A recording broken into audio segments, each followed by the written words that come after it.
It's happening. It's happening. Or it happened. Yesterday it happened. We're recording this in the past, everyone. But I should be in a car with Jen and Kate Claiborne going to Chicago right now. And Kristen. I mean, maybe not right now. Oh, and Kristen. And our friend Kristen. We are road tripping across the great and flat state of Illinois, which I anticipate will be fun for everybody. Listen, I am definitely saying, look, the world's biggest ball of twine. And Kate is definitely saying, Sarah. So driving through Illinois from St. Louis to Chicago is very flat. It's very flat. Are there cool things? Corn. I like corn. It is delicious, but it's not ready yet. Will there be like roadside stands? Can I buy a pie? Everyone, we're going to report in on what we stop and do. Well, because it's like different people have different road trip protocol. For sure, the Kristen Kate contingent is going to be very fussy about me getting to Chicago on time.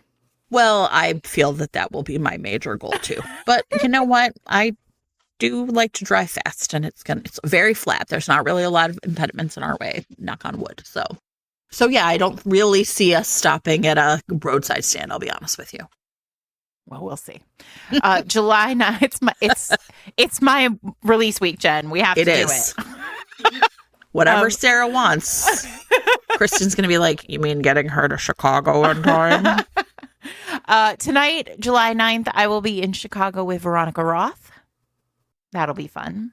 And me and my coworkers in the audience. Yeah. And Mr. Reed's Romance. And maybe Little Romance. Who, this is funny. Okay. I hope so. On the Discord, someone's like, are you going to stop? It was my friend Elsa. Are you going to stop calling him Little Romance now that he's graduated from college? And I was like, well, I don't know. That seems awkward. It is on his birth certificate. It is not. And then someone said, I think it was Kelly maybe, said, well, you could call him Rome, which is like a very classic romance name. Nice and I was like, name. okay, that is really funny. I like it. So we'll see. We'll see how it works. I don't know, out. though. I feel like he's always a little romance to us. And he is younger than us, so it's fine. It's true. And then I just want to finish out the week. On Thursday, I'm in Winston-Salem, North Carolina with Renee Adia, who also wrote a dysfunctional wealthy family book this year called Park Avenue.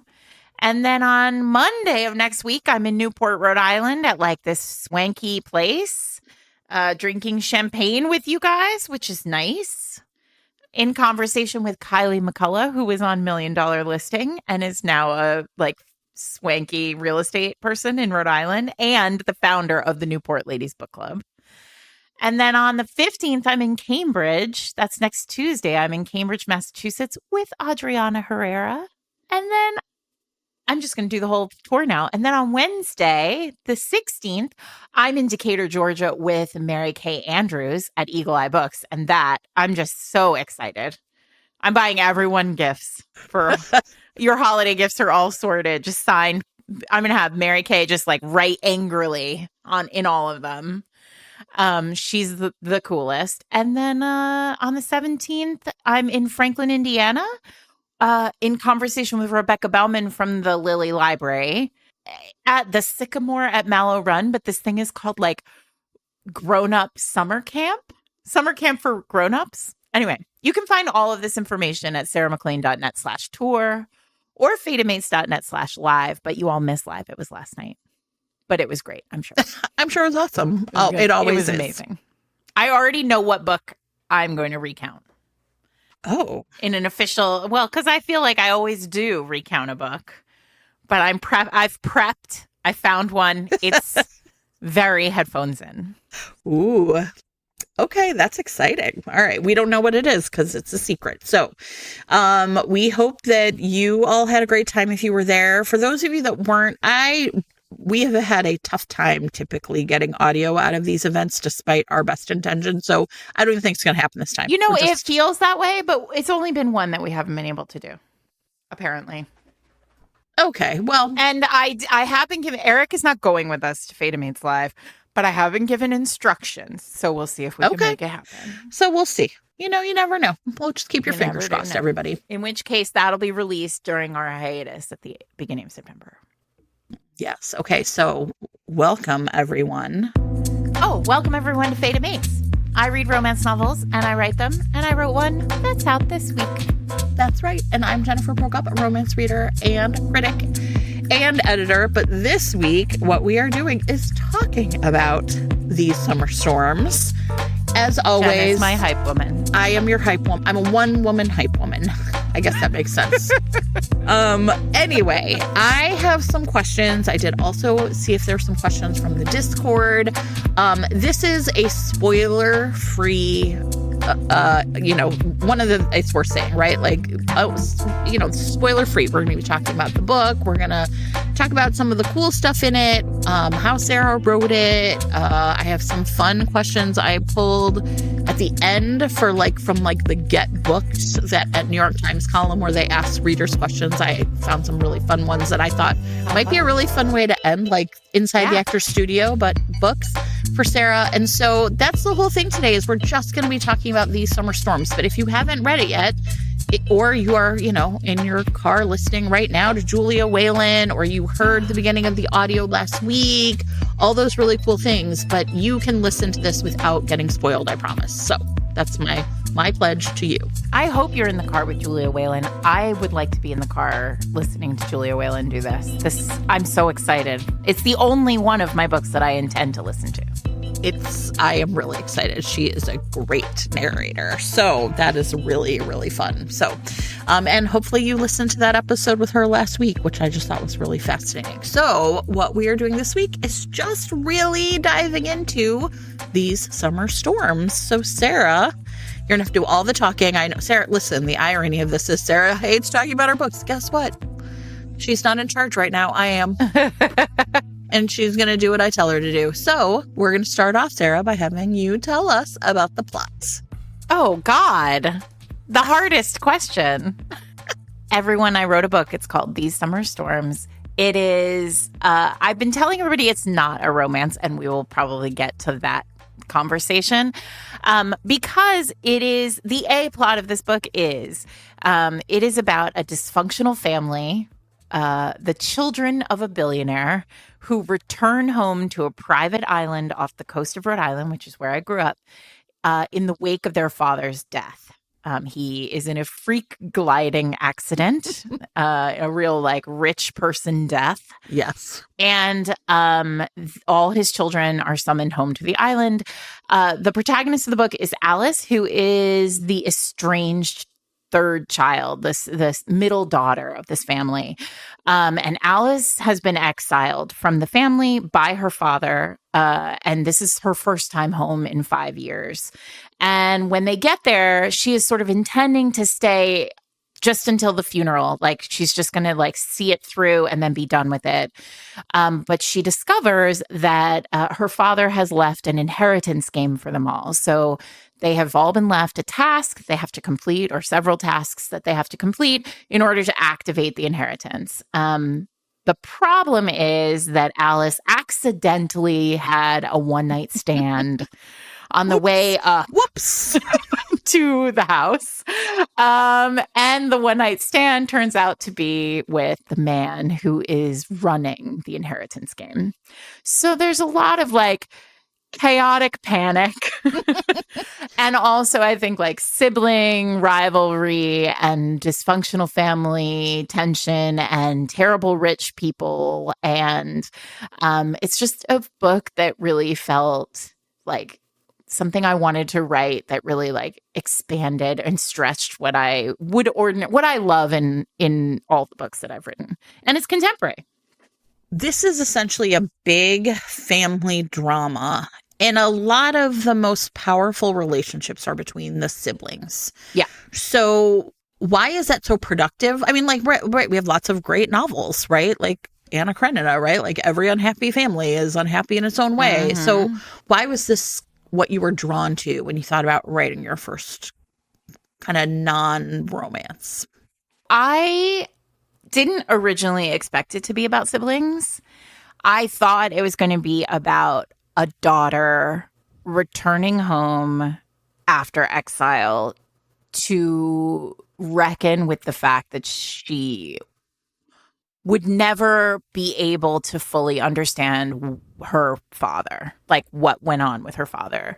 We know this from, like, it feels like all media loves father, that sort of like fraught relationship with fathers. And I thought that's what I was going to write. And in part, I thought that was what I was going to write because I had lost my dad several years before this book kind of came to me. But I've been really interested, and I am really interested in like the questions that you are left with that you cannot get answers to. Like, you'll find a piece of information about a parent and think, I wish I understood that or knew more. And you just can't get the answer. So I thought that was what I was going to write. And then I ended up writing a book about siblings. And I think I did that because I feel like siblings are a really fascinating relationship. I think we don't actually give siblings as much attention in media as we should. And in part, that's because I think there's this like mythology of like the media loves to show us siblings who love each other. Right. Like sisters who like live next door to each other and who like, you know, walk into each other's houses and like claim each other, like have space with each other all the time. And I think like that's not as common as media tells us. And so I really ended up writing like this family of these characters who have had to reckon with their own place in this like family dynamic with this like massive, powerful figure above them. And then also when you lose a character from your family who is that powerful, the vacuum that is left ends up kind of throwing all personalities into stark relief. So, you know, I thought a lot about, so I didn't know I was writing about siblings until probably 3/4 of the way through the book. Oh, interesting. And then I was like, oh shit, like this is about siblings. And now, like I said, the protagonist is Alice. And so you see the whole family through her eyes, but there are 3 chapters, each one in the point of view from each of the siblings. And those came in the revision because I was like, it's important that we see this plot, right? Like, who will win the inheritance? Alice has to stay for the inheritance game, even though she really doesn't want anything to do with it. So it's also really interesting for why, like, what's driving each of them to sort of continue on. Because Alice has survived without the money and the name. And the family support and the name, right? Right. And so she's like, her response to this inheritance game is like, well, fuck this. Like, I don't need you people. That's simply not my business. And I mean, I wish it were, like, I think she wishes it were, it's simply not my business. I think for her, it's like really fraught, right? And she's like, fuck you guys, you know, but then the other siblings have never left. And like, why have they never left? And what has the family done to them by virtue of keeping them in check, right? And everybody has a secret. Like, there are lots of secrets and lots of sort of revelations through the book. It's a really, I think, insular book in a way that my books are usually like, there's usually like a big external thing happening. And this book is really about like 5 people trying to figure their shit out. This week's episode of Fated Mates is brought to you by Kylie Scott, author of Wildflowers, an end-of-the-world romance. I mean, here we are, I guess. There's only one person Dean Wallace wants to save from the end of the world, and that is the Sunshine Girl who lives across the street and who is always smiling at him. Dean is extraordinarily grumpy and doesn't like the rest of the neighborhood. And he's sort of thinking, well, I'm concerned about this deadly virus that is threatening all of civilization, and she seems to not be that worried about it. So I'm going to take matters into my own hands and just like rescue/kidnap her into my home to protect her. Astrid Hardy is like, why did I wake up in my grumpy neighbor's basement? This is not great. But he is very adamant that there is a deadly virus outside.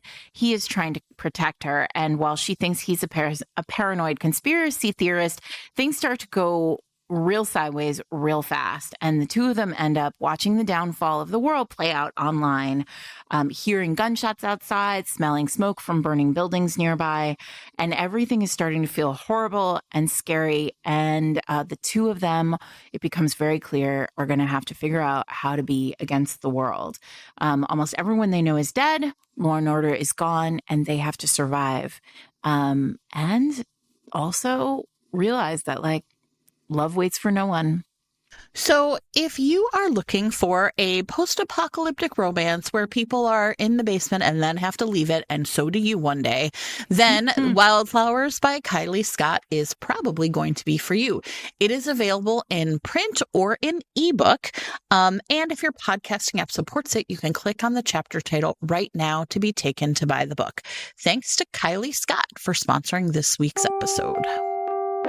You said secrets, and I'm not going to read the line, but one of my favorite early lines in the book, one of the lines I highlighted, was there's like a really beautiful line about like sort of how Alice and the rest of the family members convert truth to secrets, because there's more value, there's currency. More value, there's currency in a secret that there isn't in truth. So do you think that is that also a theme you sort of discovered as you were writing Truth versus Secrets? Don't you think a little bit that that's something I come back to all the time?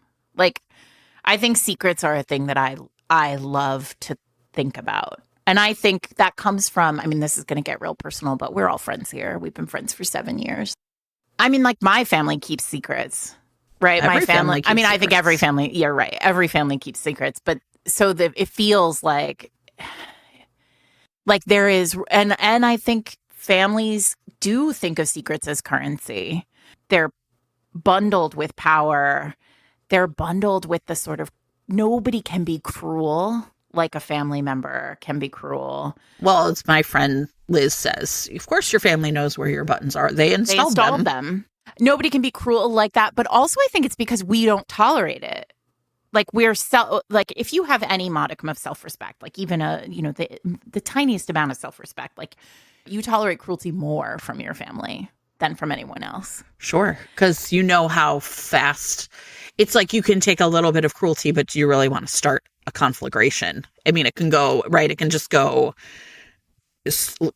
just get really big fire really fast. I think that's what's interesting about the characters is how, and I want you to talk a little bit about each sibling, is like how each of them has a really different perspective about like how much heat they're willing to take. Yes. So I think that cruelty piece is really interesting with siblings, because I think there is the whiplash of like, nobody can be as cruel as a sibling but then like within minutes that's over, and now now it's us against the world, right? Because often like the world in this scenario is like, it's us against our parents, it's us against the wealth, the money, the power, the game. But I think they are all willing. I think in this case, so there are 4 siblings. Greta, the oldest, and she is like the perfect daughter. She has been her mother's like sidekick for 40 years. Sam, who is the only boy, and a real kind of like boy king vibe to him. He works for the family business. He has always done that. And he has always kind of had a kind of really vibrant personality, but as boy king of the storms. He's in a terrible marriage. He has 2 children who are possibly terrible. We don't know. And I think everybody's trying to figure it out. And then there's Alice, who we've talked about, exiled she's always been sort of the one who tried to walk her own path, and her father never wanted that for her, and that led to her exile. And then Emily, the youngest by 8 years, who is like a freaking delight. Everybody loves Emily. She runs a crystal shop on the mainland. Like, she's married to a like very measured, lovely woman. Like, Emily seems fine. How do you then go about developing like 4 distinct siblings, right, with different voices? Well, because these aren't uncommon. characters, right? Like each one of them. And I think writing this book in a contemporary made me realize like, well, there's a reason why these are the archetypes. Like there is a real truth to them in a lot of ways. I'm sorry, but what your question was, how do you separate them? How do you, I think, go from archetype or, what could be a cliche almost, right? To something that didn't feel that way at all in the reading experience. I'm happy to hear you say that. I'm going to say romance is the way I did that. I think, and listen, everybody knows my feelings about romance novels. I think romance is really great at writing a nuanced character. And I think that there are a lot of things that fiction writers outside of romance could learn from us if they were willing to respect us a little more. And I think that every character has to be shaded in a really like nuanced way, because what I wanted you to come away from with this book is I wanted there to be moments where you were like, these are terrible people. And then I wanted there to be moments where you were like, actually, I feel kind of bad for these people. And then I wanted you to have moments where you were like, actually, I kind of like these people. Like, I wouldn't mind hanging out with these people. I don't want to be in this family, but would I like an invitation to this funeral? Absolutely. I would totally go to this. But I think in order to do that, you have to be willing to write a character who is many things. If you think of all of them as protagonists, right? Like every character is the hero or heroine of their own story. I mean, romance really taught me how to do that. I think all the time about world building and romance and how, like I say it, you have to be willing, like you have to feel like if you followed that character out of the scene, you would walk into their book. And I feel like this was a book where I was actually writing 5 books. If you count the mother, 6 if you count Jack, who we'll get to. Well, and it's interesting because I actually had sort of a world building question, which is, it's not really about characters maybe so much as the actual world, like a contemporary world, right? So one of the biggest, I think, fallacies that maybe contemporary readers have is that like world building is something that is done in science fiction and fantasy, but world building is something that happens here too in a lot of really specific ways, because they're, on an island, right? And so, the setting itself, but also, the sort of tech world, right? And there's ways in which this feels obviously very grounded in kind of a 2025 reality. And then there are lots of ways in which it doesn't. So, outside of the character work, how did you approach building this world?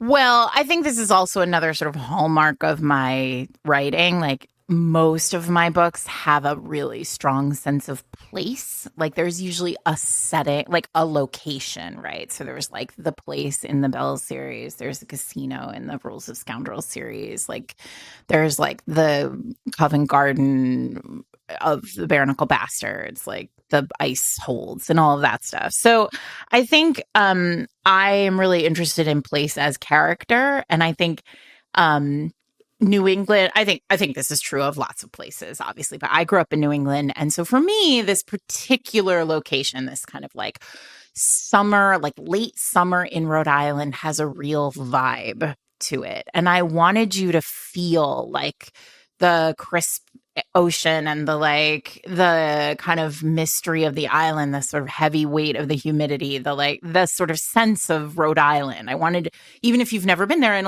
most people have not been to Rhode Island because it's tiny wee, I wanted you to feel that way. I've never been to Rhode Island. Well, maybe someday you'll come. And so I think there's all that, but I also think like there is something about Rhode Island that feels very old fashioned. There's a Gilded Age weight to it. There's a sense that this house being built at the turn of the 20th century. All this like old money, the like robber barons of it all. I was writing a billionaire in a place where like billionaires were basically invented in like Rhode Island, right? So I think the nice thing about it is there was a level of comfort in the world building, both because it's a place I know and have experienced like my whole life. But there is a kind of feel, I think, of history there.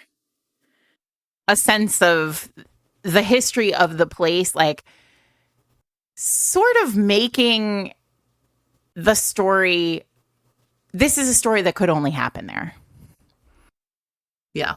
Yeah. And one of our Discord writers actually asked that, right? What does it come from real life? Or was did you ask for questions from the Discord? Hi, Discord. I did. I asked for, and you know what? There are a couple good ones. So Kate sort of said the scenery was really descriptive and were there details that came from real life. And I knew that you would sort of talk about growing up there, but I also think it's clear, like, right. So there's like kind of your knowledge, but it's a weird coming home experience for Alice too, right? Alice is sort of experiencing the family home and this island that they own, you know, and there's ways in which, so she arrives on the train and then like sort of takes like a little boat, like a little white boat with a motor, an outboard motor. A little boat, right? And I was like, wait, is she just stealing someone's boat here? And she knows, right, that they're like sort of these boats belong to the island and she just takes it if she needs it. And there are ways in which I was really fascinated by, I was like, wait, whose boat is she taking? Excuse Hi, Midwest. Me. Alice. I was like, Alice, what's happening? But I think that was really interesting to me because there are ways in which Alice felt both at home and alienated from home. And I think that like the setting is doing really powerful work to communicate that to the reader as well. A line I remember writing, and I don't actually remember a lot of the things that I write when I'm done with the book. I sort of I erase it from memory. But there's a line I remember writing where, you know, she talks about how like the island is exactly the same, even though it is like now her father's dead and it will never be the same. And I think I've always been really moved by the way people write about that. I think I've talked about this on the podcast before, but right after 9/11, the New York Times magazine asked about, 15 writers to write short pieces about New York in the wake of 9/11. And it was like in October of 2001. And Colson Whitehead wrote this incredible piece where he was like, my New York is not your New York. My New York is the bodega on the street corner or the nail salon or the whatever. You know, the MetLife building will always to me be the Pan Am building. And so his point was like, for me, whenever I look at the skyline, I will see the World Trade Center because that was part of my New York. I'm going to find it and see if we can put it in show notes. But I think about that story like weekly. I think about it anytime I look at the Manhattan skyline. And I think that sense of this place you have known so well, Alice knows every inch of this island, and they all do. All the children do. But without Franklin, what is it? This week's episode of Fated Mates is brought to you by Mina Brower, author of A God of Moonlight and Stardust. So A God of Moonlight and Stardust is the first in Mina's Daughters of Chaos series, which follows the abandoned daughters of a villainous god of darkness and chaos as they come to terms with their inherited powers in an apocalyptic setting in the Andromeda Galaxy. The first book, A God of Moonlight and Stardust, is available right now in Kindle Unlimited and follows the eldest daughter, Ren of Strongborn, name is Destiny, as she must decide whether to continue to learn magic after her university campus is attacked by dark forces. As she discovers more of who she is and what her powers are, 3 supernatural men vie for Rena's attention in the ultimate love square as she grows into her power. The men are Kalios, the god of the moon and stars, Sethos, a mysterious fae man who visits her in her dreams, amen, and Silas, a playboy creator god.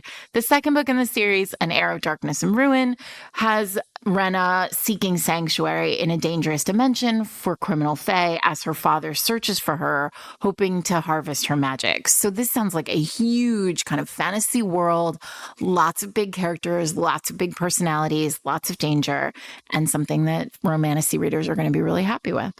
I'm always looking for like a more sci-fi type of romantasy angle, and so I'm really excited about this. And if you also love a futuristic fantasy, if you love Crescent City, for example, or Discovery of Witches, this might be the series for you. And the reason to start with a god of moonlight and stardust now is because the second book in the series, as Sarah just mentioned, An Heir of Darkness and Ruin, comes out at the end of the month. So get yourself ready for like just a great month of reading this really sexy romance square. I'm into it.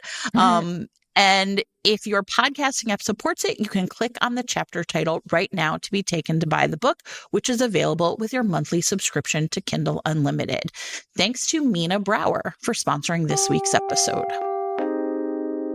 It's almost like a joke that you'd be like so rich you would like sort of an island, have your own private island. And at the same time, it's like the island of misery, right? Like, yeah, you have this island and now you're here for Alice, at least, with all these people who you would give anything to be away from.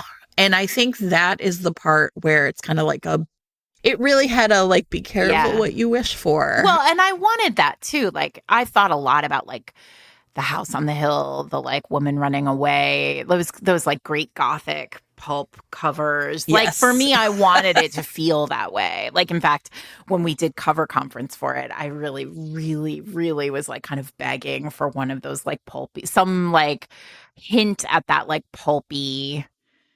And I didn't get that. And I think I didn't get that for a good reason. But like, I wanted, I want you to feel like, oh, the house is rising. Like when she approaches the house, I remember I wrote the first version, and then my agent was like, I really think you need to like Gothic this moment. Like it needs to feel like you're coming into a completely new space.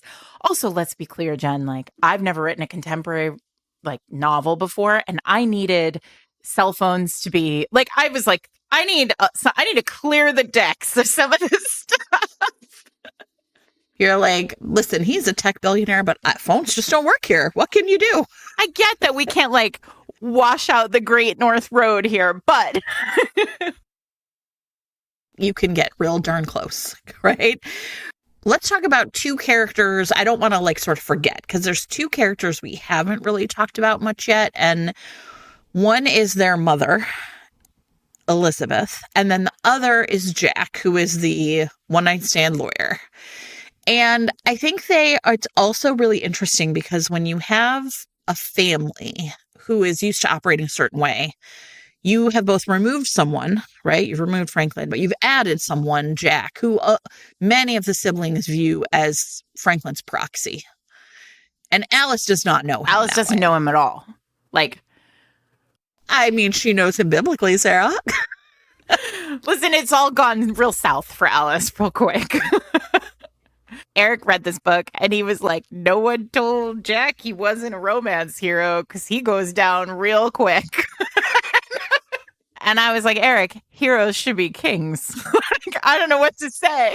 Also, it's a Sarah MacLean novel. Come on. Of course he eats. Yeah. So, I mean, listen, we're going to get to that later. So how does like Elizabeth's presence kind of loom over the book in some ways? And then how does Jack's presence like break some of those things? Like what, right? Like you have these kind of outlier characters outside of these siblings. Well, I mean, first of all, I didn't expect Elizabeth to be an outlier character. Like I thought Elizabeth was going to be a critical piece of the puzzle. And I think she is. Yeah. Like I think she is. I mean, right? Obviously, right? Like the father dies. And so you like their mother, who like is queen of the island, she becomes really critical. I think for me,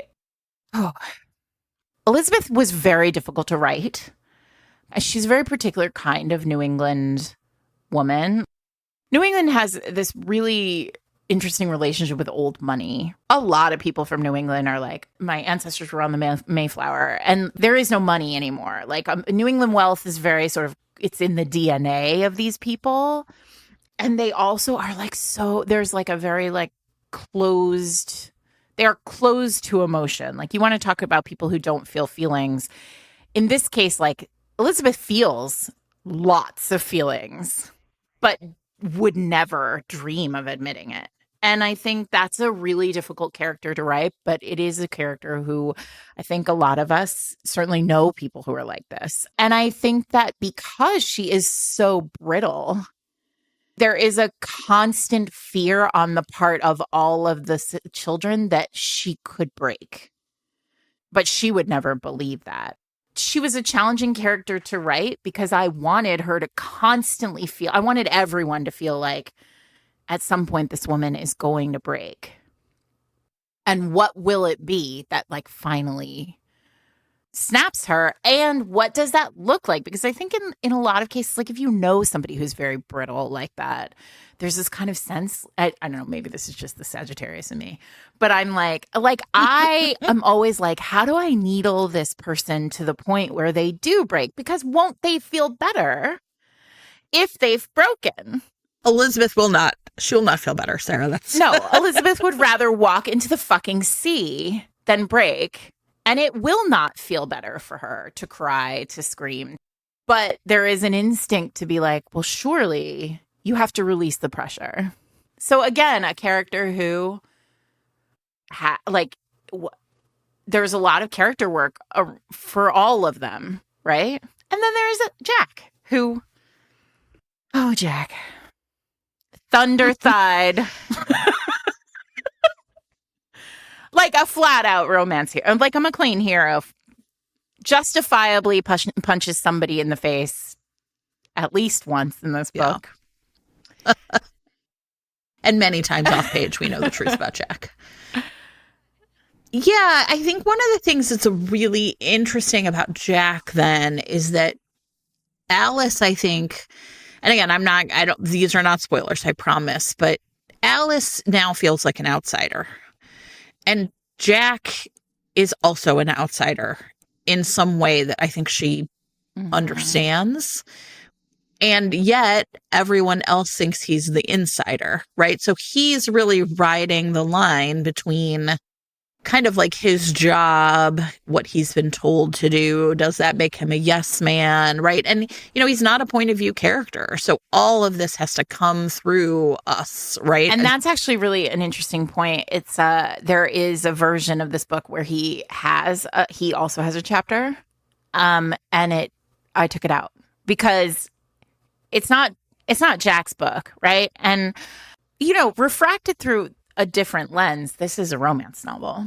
Like, I hope, looking at it, I hope a romance reader will be very happy with the situation that as it unravels. But I think that the fact that Jack stays kind of man on the hill instead of like being down in the muck with them makes it like it makes it not a romance, capital R. Despite the fact that there is a happily ever after. That's not a spoiler. It's a Sarah MacLean novel. Of course, there's a happily ever after, right? So for me, I think like the Jack of it all is, you know, you said they were both outsiders. I think there are a lot fewer stakes for Jack, right? Like he's an outsider, but he's like, well, I mean, of course I am, right? Yeah, sure. And also because he can look at the family from 30,000 foot view, he's also a king, right? Like he can see the whole playing field. I think Alice surprises him, or Alice's knowledge or understanding of how the family works surprises him. Because he doesn't know her. He doesn't have her number. Yeah. And I think that means he's kind of, she reshuffles the deck for a lot of the things he thinks he understands about the family, right? There's a great scene I love between the two of them. They're on a boat. I'm not going to spoil it. It's the awesome. Only scene that's off the island.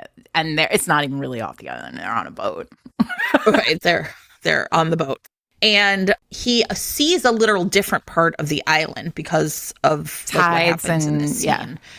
And there's like this kind of staircase up and he didn't like know that it existed. And right. So he's like literally uncovering something new. I was really interested in her memories of her father during this scene. And again, I don't want to spoil it. I don't think it's a big spoiler. I think this is like one of the things I loved about this is there's a lot of really small, powerful moments in the text for Alice. So I'm just going to talk about one, which I don't think is going to spoil anything. But Alice describes a time as a child that she essentially got trapped kind of in like on a rock essentially and had to kind of wait for the tide to get in before she could make it up these stairs. And she kind of pops up and it's in sight of her dad's office and he's on the phone. And there's this moment where she describes that he like sort of saw her and nodded at her. And she felt that it was one of the few times in her life that he had like given her like tacit approval. And I found myself really wondering at that moment if he had even known in what dire straits she was in or not. And I don't think Alice really knows either. And it's a really fascinating moment because it just goes to show you how thin on the ground right, Jack has received more praise, accolades than any of them have. And it's a really interesting moment, I think, for them, the two of them, as they sort of uncover not just like family secrets or Alice's secrets or understanding, but just the way the family really operated and Alice's place in it. And when she felt why, in some ways, even though she was cast out, that was a kind of approval as well. Franklin is the father, and he is a massive character in this book, despite the fact that he is dead before it begins. And we don't see Franklin, we don't interact with Franklin. And I think, like I said, I started this book really fascinated by secrets, like the secrets a family keeps. And then the secrets that die with a person, like you just never know.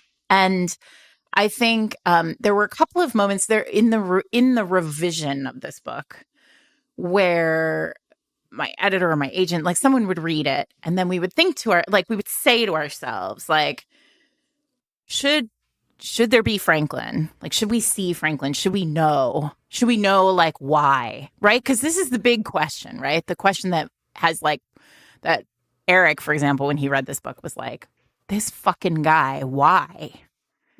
Right? And I was like, why is the fundamental question, right? For any of us about anyone in our life. Like, why? And it is the only one we never get an answer to. And so for me, like right now with you, I can say like, I think the why, but maybe not.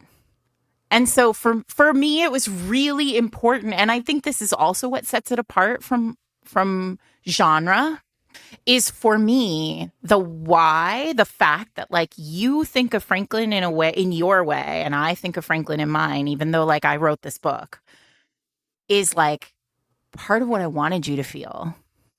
And so like when Alice pops up, I think you're right. Like, did he fucking know? Like she was 8. Like she could have tides in that she could have been swept away. They would have never known. Like, did he really know? Was he? But then also like, was Franklin really like? Did he care enough to watch? And so, I think that's a question Alice has too, and Jack. Like I think everybody does. And so I'm sorry because I know for some people that's going to be really frustrating. And I think it is frustrating for me, but it's also frustrating for me about like people in my life. So,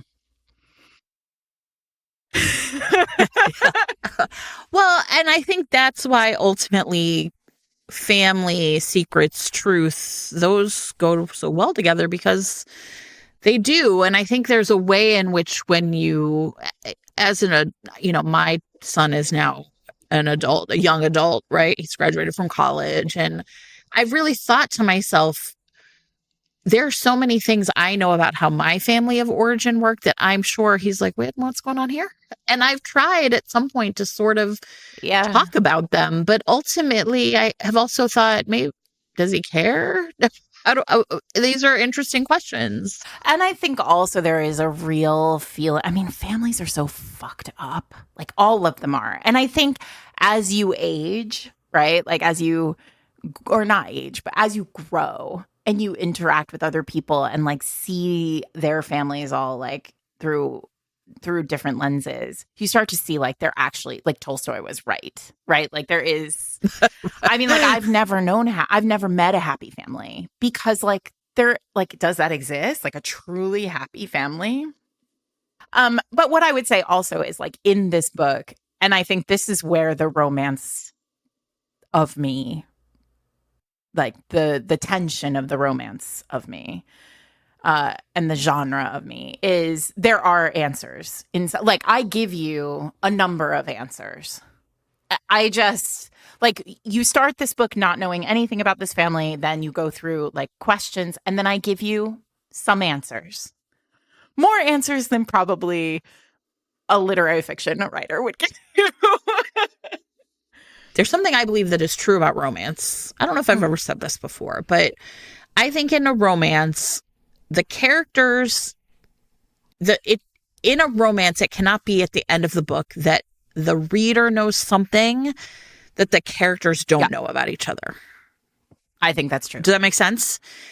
But in this book and in families, it is still the case that the readers know things that the other characters don't know. Because in those point of view sections, there are things that sort of come out or that they say or that the siblings talk about that they don't share on page. So the reader is able to put together a more full picture in some ways of the family dynamics and the truths that each sibling hold that they don't still end up the book. Yeah, because siblings, of course, wouldn't. There are so many things your siblings don't know about your relationship with your parents. That's just true. And it's because families keep secrets. Like all of the like gross feelings that are like messy and human. You know, you hoard them. This landed a certain way for me as someone with siblings, and I really wonder what it would be like to an only child. And I can't answer this question. You can't either. To have an only child read report this in. I mean, it would be terrible to have been the only child of these two particular people. Just look at Sam as the only son, sort of has a sort of experience that's very different than what his sisters are having. But I have thought a lot about that. But I think you're right. Ultimately, secrets and truth is, even in our family, there are things that I will do for our son that I'm like, don't tell dad. And I know the opposite is true. I know it, right? I know I'm like, and she's 11, so like, just what could I possibly be doing with her where I'm like, don't tell dad, but sometimes I do. This week's episode of Fated Mates is sponsored by 1001 Dark Nights, publishers of Midnight, Myths, and Magic, a paranormal romance collection including Donna Grant, Gina Showalter, Heather Graham, and Lara Adrian. So I love these collections, right? We've talked about these before, how great it is if you even know one of those authors, you can sort of jump in and then get a sense of like who the other ones are. And it's just a great reading experience. You get 4 of these novellas just for like one bargain price. And in this case, all these paranormal romances have gods, legends, essentially anything otherworldly that's going to take like a regular human normie and sweep them off into a world beyond the veil, into a realm of like passion and mystery. In particular, I want to point out that Donna Grant has dragon fever, which has a Seems Highlander. Like the whole world has dragon fever. Exactly, right?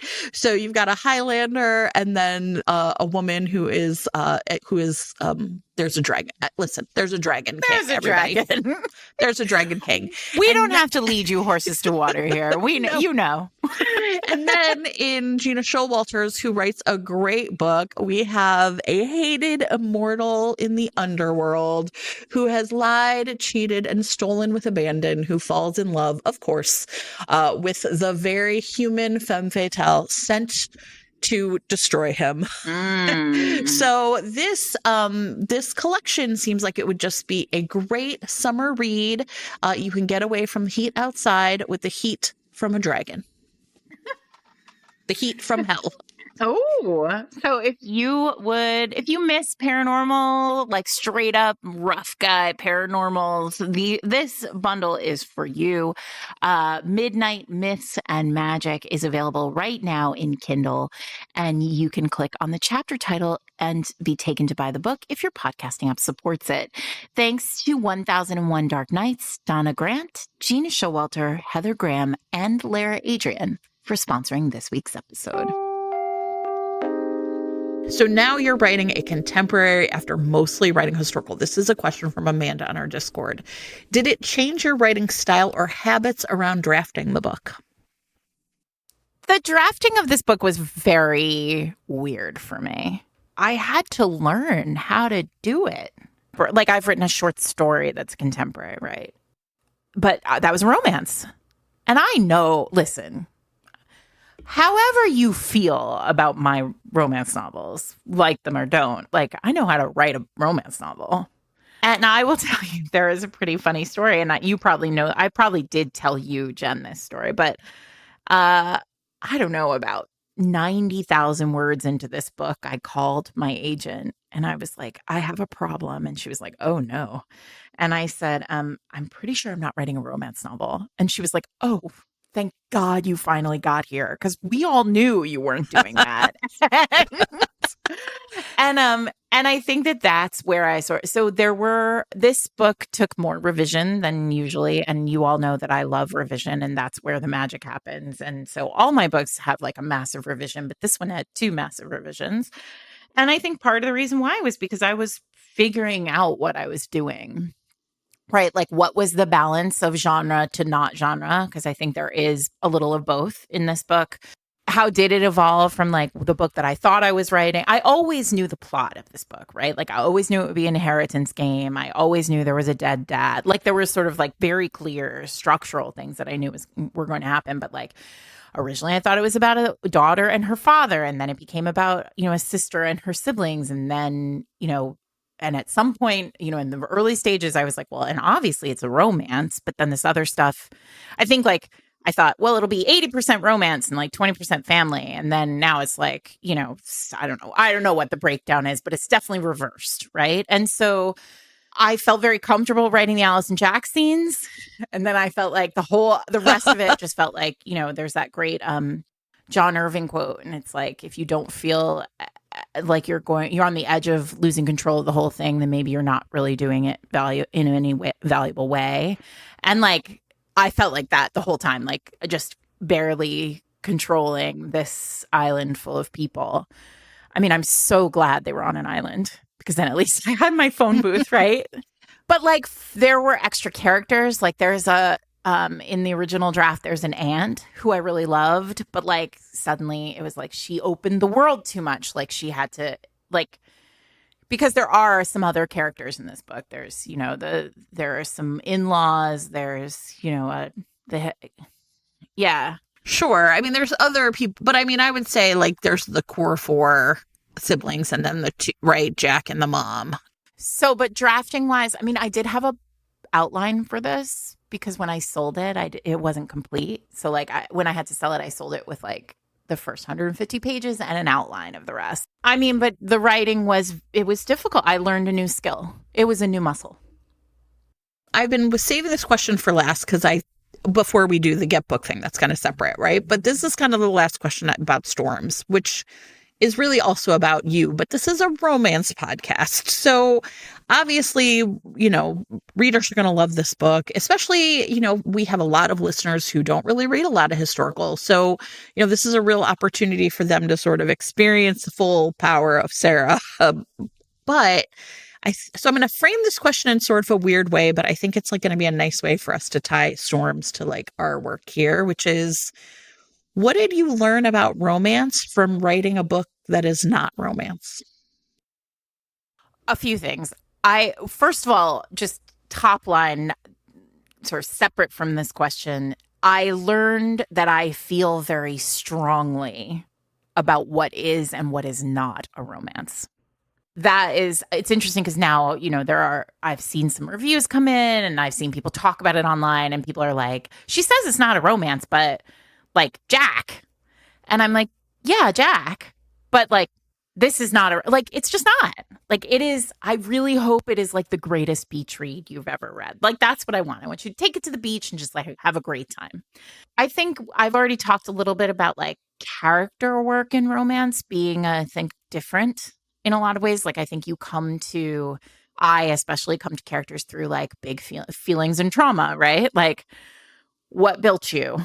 The buttons that were installed are installed in a particular way that they evoke strong emotion always. And so for me, like every character here, like I think I could not have written all of these characters the way I did. And I'm really proud of these siblings, which is probably the only time you'll ever hear me say I'm proud of something that I've written. But like, I'm really proud of these siblings. And I think part of the reason why is because like romance taught me that work, like the craft of it. I think the other thing I learned, and this is very personal, is like I never want to not be writing romance. I loved writing this book and I'm very proud of this book, but like I don't want to just do this forever. Like I want to write romance novels because like they're so fun. And I love two people just mess together, and also structure. The rules of romance, which of course are rules of genre, releasing the reins of those rules makes a book messier. It takes more work to tidy it up and make it a good book if you don't have those. I'm not saying that it's easier to write romance. I'm saying it's easier to fuck it up, I think. That makes sense. I can't imagine like writing something that doesn't have a romance straight through. Any kind of romance plot. I think I would have been very bored by these people if there hadn't been like an absolute fucking tree trunk of a man just wandering through, fucking shit up and going down on my girl. So yeah, it's great. Jack is great. This book, to me, it was sort of a great hybrid, right? Like I have the romance plot that I need, but I also have this really rich story about, and not rich because they had money, right? Rich because of who they are and the way they learn to be with each other. And I think I will also go on record as saying possibly one of the greatest like last lines of a book ever. Like I really hit it and was like, oh, that's good stuff. Thank you. So before we wrap up and go on to the get booked questions, which is just, I thought would just be like a fun way to end. Are there other things that like you wanted to talk about with Storms that we haven't sort of touched on? I think I would just say to like longtime me readers, I would say like a lot of shit happens in this book too. Like, don't worry. It's not just a bunch of not at all people navel gazing. Like stuff happens. And that's important to me. I think that's the other thing I learned about my writing is like, I really do need a plot to. Right. Like the inheritance game drives certain things forward that if it was just them waiting a week for the funeral to happen, it would have been. Yeah. Boring. No, I acknowledge that there are some writers who just can like write a beautiful book that like doesn't need that sort of really like those sort of strong anchor of a plot. Maybe writing this book made me feel like, oh, these are the things that make a Sarah MacLean novel. This week's episode of Fated Mates is sponsored by Avon Books, publishers of Elliot Fletcher's Scotch on the Rocks. So opposites attract when it comes to Juniper Ross and the very sexy, very grumpy Callum McCabe. The problem is that June has some rules for herself, Sarah, when it comes to these McCabe brothers. And that is number 1, don't look at a McCabe brother. Number 2 is don't talk to a McCabe brother. And number 3 is don't even think about a McCabe brother. The problem is this is becoming impossible to do because one of them is in love with her best friend and one of them is her ex-fiance and one of them is super hot small town hero Callum McCabe. And the thing is that June does not realize is he has been kind of grumpy and terrible to her ever since she started dating his brother 8 years ago. But in fact, he has really actually been in love with her all along, right? So the reason he has been terrible to her is because he cannot deal with his own feelings. And now that she's single again and back in town, all of a sudden he is popping up everywhere, even especially at times she is feeling at her most vulnerable. So she starts to imagine that maybe it is time for her to start breaking the rules about the McCabe brothers and take the right one for herself. Well, This sounds like a delicious book. And if you think so too, you can read Scotch on the Rocks right now in print, ebook, or audiobook. If your podcasting app supports it, just click on the chapter title right now to be taken to buy the book. Thanks to Avon Books and to Elliot Fletcher for sponsoring this week's episode. All right. So, everybody, if you do not know what Get Booked is, this is every week in the New York Times Sunday book review. There's a column where they interview kind of a writer who has a book out like that week. And you can go if you have a subscription and kind of, they have you just kind of click through them one at a time. And they have some standard questions that normally the way it works is it's like kind of a mix of like the standard questions and then the types of questions that I already asked Sarah. So we thought we would end with like 5 or 6 of these standard questions just because I think it would be really fun as an author and reader to have anybody ask me these questions. Yeah. Oh, I'm scared. I hope I know the answers. Go on. This almost always starts with this one. What's on your nightstand? But there's a stack of books on my nightstand. But I'm going to tell you what's on my secondary nightstand, which is the table in my office. Right now, I have, and I was actually going to recommend this to you today. I have Carter Sherman's The Second Coming, which is, the subtitle is Sex and the Next Generation's Fight Over Its Future. It's a really intense analysis of like what's happening with young people and like the way they think about sex. And it's great. I have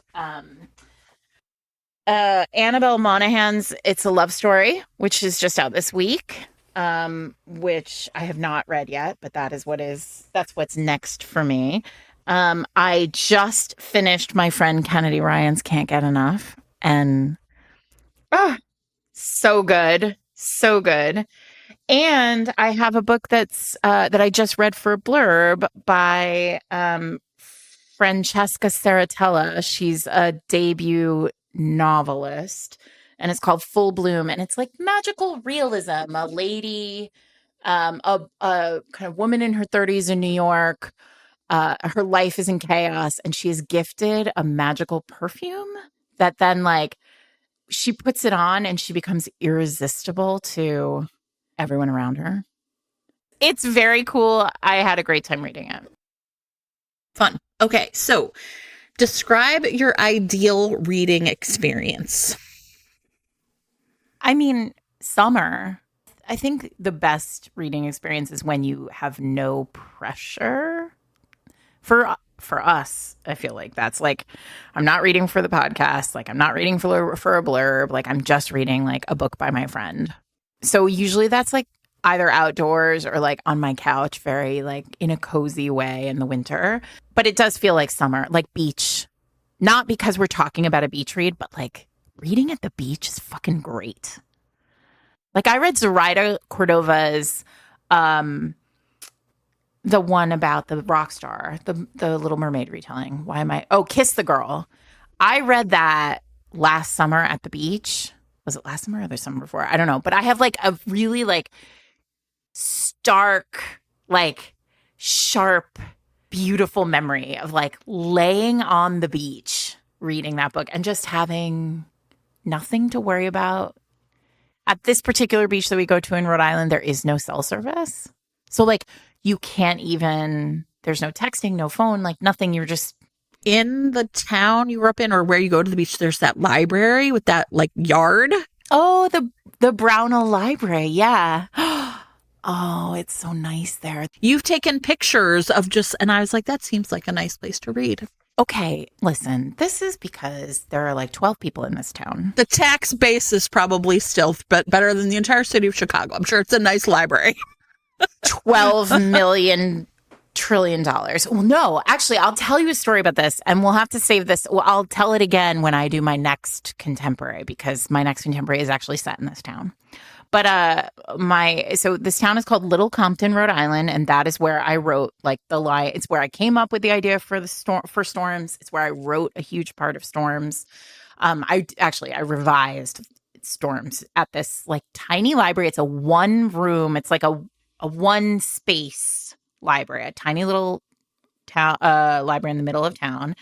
And out and you walk in the front door of this like little house, and then you walk out the back door into this like beautiful there's a covered porch with like beautiful furniture. Everything has like nice pillows on it. There is Wi-Fi. You can plug your laptop in and just like hang out and write all day. And it's like, it is actually, and there are hydrangeas all around you, and it's just lovely and perfect. Anyway, but the reason why Little Compton has so much money is because in the 80s, I think, there was a like massive heroin ring that was running. So Little Compton is in like a little it's in a cove of Rhode Island. So it's the Atlantic, but it's just sort of kind of curved in enough that there's no reason for boats. Nobody goes there. There's no like shipping or anything. Like it's just like tucked away. And in the 80s, some drug dealers, like heavy duty drug dealers were like, this is great. We'll just use this like tiny little town where no one lives to run our drugs into New England. Right. So like they would come in through this cove, and then they would get picked up in the dark and then driven and then like taken and distributed throughout New England. And the like DEA like did a big sting and I guess if the DEA does a sting in your town, the police department and the public works department get like a significant percentage of like whatever the money is. And so Little Compton got like, there is one police car in Little Compton, but it's like the nicest police car. And then they have like a library that's very well funded, and like a city hall that's like beautiful, and a fire department that's stunning. And like, it's because they got all this drug money, and that's what they did with it. But this is also a town where like the mayor also sells hot dogs on the beach. Everyone's living in a romance novel in Little Compton is what you're telling me. Fine. Yes, it is. Okay, this is where I'm going. When I finally get to the great state of Rhode Island, I'm immediately going there. Okay. Yeah, you are, because you're going to come stay with us sometime in the summer. It's going to be fun. Have you ever gotten in trouble for reading a book? Oh, yeah. Have I never told this story? When I was in the 8th grade, I took geography. And like, I know about geography. Give me the map, I'll study it. Right? So I was reading Joanna Lindsay novels inside my geography textbook because it's an ocean voyage. I needed to know a place. I'm learning about England. And I would listen, you're a middle school teacher. I thought I was so slick. Do kids still do this? They don't put a book inside a book? They don't have textbooks now. They just, they just ignore you. They just, listen, when I have to tell a kid to stop reading in my classroom, I always make a really big deal out of it. Like, now I have to tell you to stop reading. Like, you're making me do, like, it hurts me. I'm hurting myself right now. Like, I act real. Your geography teacher was not taking this tact? My geography teacher now I realize he was very young, like green. And he got real pissed, and he took my book away from me, and he didn't return it. Like, it just disappeared. I think probably because he was like, and it's smut. And so he took it away, and I didn't get it back, and I was really pissed about it. And so like, I have remembered this forever. And then I went back to school about, 5 years ago, and before the pandemic, but still, to give a talk. Like, they asked me to come back and like talk to students and be like a successful person. See, people who grow up in Lincoln, Rhode Island can actually like pay their mortgage. And I went, and like somebody asked a question, and it was something it was like, did you read romance novels in high school or like whatever? And I was like, oh yeah, I have a story about that. And I told the story, and I named the teacher, who I will not name on this podcast, because afterward, Jennifer, this teacher came up to me and told me I had been rude to tell the story. Listen, this guy has been making kids miserable in his room for 40 years or whatever.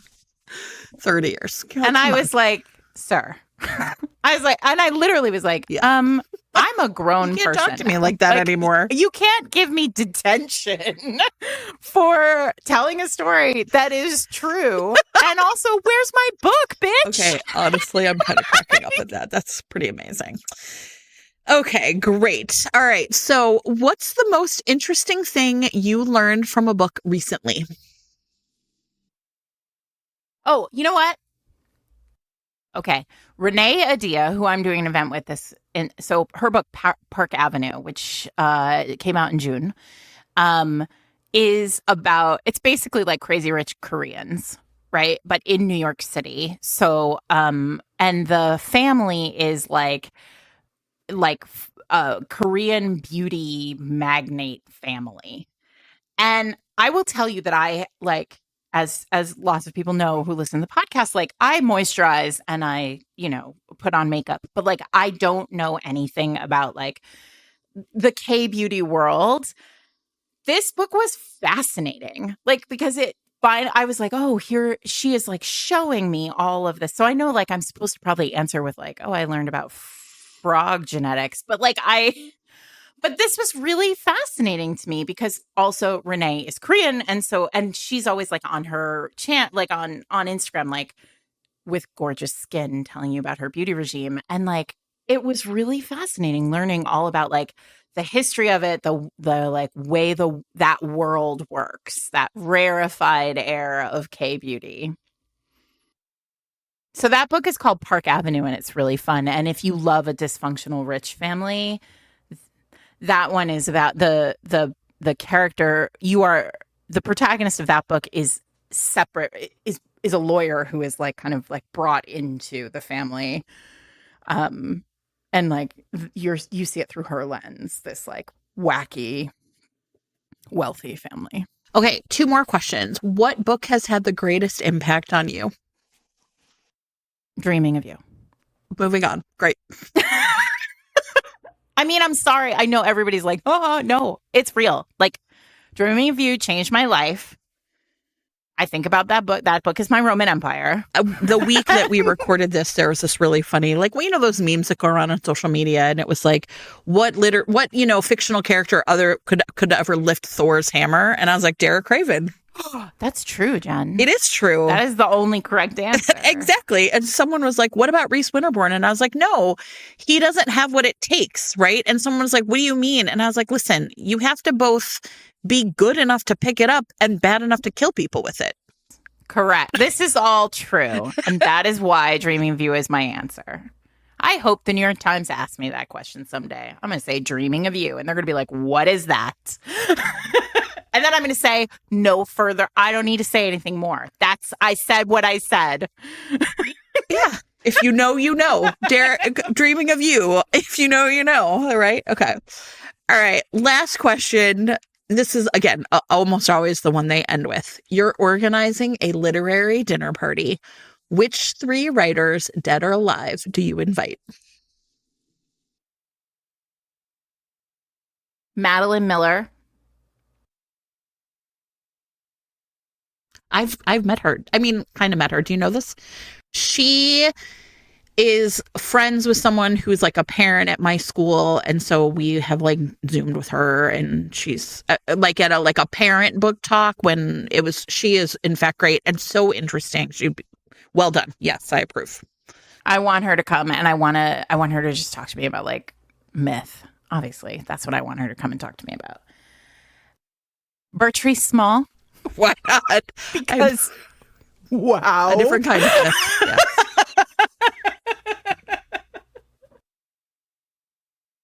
Oh, the pressure of a name. Well, Eric will cut out all of this, I'm sure. It's kind of not fair. In real life, the get book done thing is done by email. And so people, I'm sure, get to really like gather their thoughts. Jen, what they get to do is like lie to you. Figure out, they get to go, this is the truth.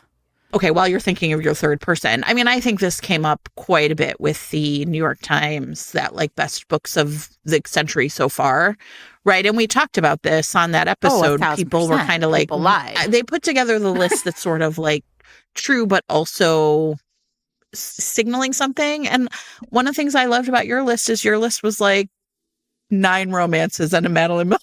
And Madeline Miller. Yeah, exactly. You're like, I know the job here, and it's to tell you about the greatest books in my genre. Yeah, exactly. And that's how everybody should have answered, but they didn't. God, that's so hard. God, I don't think it would be a man. Why would you do that to yourself? I mean, only if you wanted to watch Bertree Small ritually disembowel him. I mean, then yes. Oh my God. Yeah, right? You know what? I think maybe it would be someone like Wharton. Wharton and Bertree Small? Correct. Good times. Good times all around. I don't know. I mean, then I would, but also like, can I also throw in like Adriana and Kate? Like, just, I couldn't have like Edith Wharton to dinner and not have Adriana to dinner with us. I mean, you know, we could have Adriana and Kate and us at a dinner anytime we wanted. Yeah. Yeah, exactly. But like, man, the real question here is you can ask Bertree Small 3 questions. What are they? Because real forerunner on that milk thing. I mean, wowzer.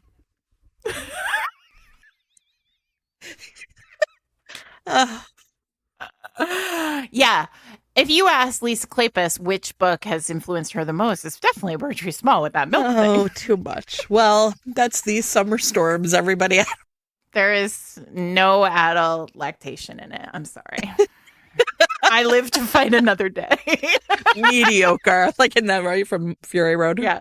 My publisher listened to this whole thing and they were like, she was so good. It was so like well done. And then right at the end, she's had to like...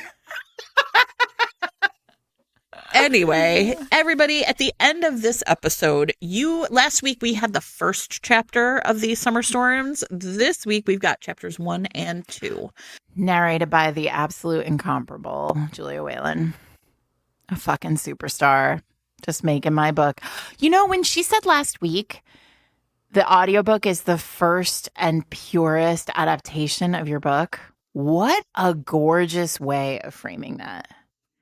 And I think like that is probably like I would doubt there is any writer who has seen the adaptation of their text and gone like, that's perfect. But I do imagine that many of us listen to Julia. That's perfect. And think, right. All right, that's it. That's the book. Anyway, so you can listen to that. This is Fated Mates, everyone. I'm Sarah MacLean. I'm here with my friend Jen Prokop. Thanks for letting us talk to you about my book. You can get it right now wherever you get your books. In print, ebook, audiobook. And airports around the country. Maybe. Oh my God, maybe. Right? Won't that be a great feeling? If you're in an airport and you see it, will you text me a photograph or, direct message me a photo? I'll just leave my number for everyone. It's 917. Okay, Sarah really is spinning. So yes.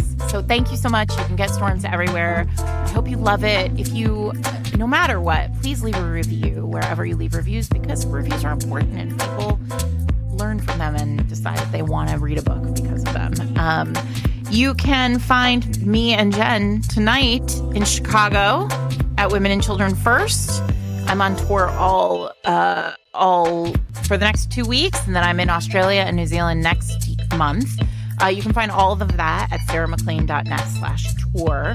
But you can find show notes always at fatedmates.net. We are together and in your earbuds every Wednesday. You can also find us online on Instagram at FatedMatesPod, on Threads at FatedMatesPod, on Blue Sky. I don't know what we are there, but you can find us there. I think we're Fated Mates there. If you love talking about romance novels and you want to talk about them, you can join our Patreon at fatedmates.net/Patreon. Every month you get an extra episode of the podcast where we just banter and have fun. And you get access to the Discord where all of the other listeners are. Other than that, thanks so much for reading, everybody. I know that you have a finite amount of time and resources, and it always means so much that you choose me. And us. And us.